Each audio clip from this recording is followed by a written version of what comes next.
जिगावनंतर आता उतावळी प्रकल्पग्रस्त जलसमाधी आंदोलनाच्या पवित्र्यात 25 वर्षांनंतरही मोबदला मिळाला नसल्याने शेतकरी आक्रमक।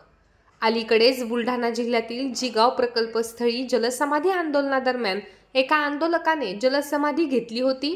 हा मुद्दा ताजा असतानाच आता मेहकर तालुक्यातील देऊळगाव साकर्शा येथील उतावळी प्रकल्पग्रस्त शेतकरी आक्रमक झाले आहेत। गेल्या 25 वर्षापासून प्रकल्प पूर्ण झाला, मात्र अद्यापही मोबदला मिळाला नसल्याने वाढीव मोबदला देण्याच्या मागणीसाठी हे प्रकल्पग्रस्त येत्या 2 सप्टेंबर रोजी उतावळी प्रकल्पात कुटुंबियांसह जलसमाधी आंदोलन करणार आहेत।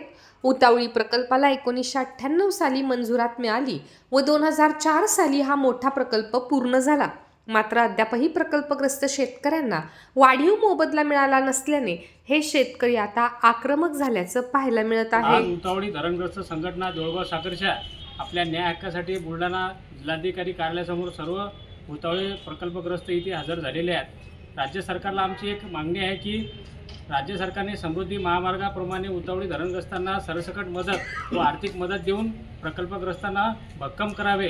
तसेच प्रकल्पग्रस्तातील सर्व जे विद्यार्थी आहेत त्यांना शासकीय नोकरी देऊन राज्य सरकारने त्यांना न्याय द्यावा।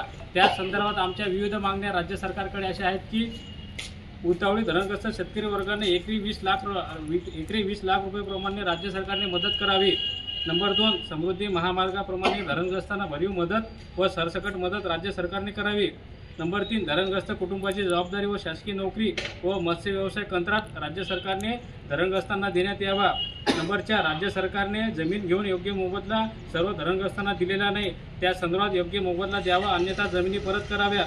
नंबर 5, धरणग्रस्त कुटुंबांना 50 लाख रुपयाचा सुरक्षा विमा लागू करावा, ही आमची सातत्याने राज्य सरकारकडे मागणी आहे। त्या अनुषंगाने देऊळगाव साकर्शा येथील सर्व प्रकल्पग्रस्त आज जिल्हाधिकारी कार्यालय बुलढाणा येथे हजर झालेले आहेत। आमची राज्य सरकारने वेळीच दखल घेऊन आम्हाला न्याय द्यावा ही आम्ही अपेक्षा करत आहे।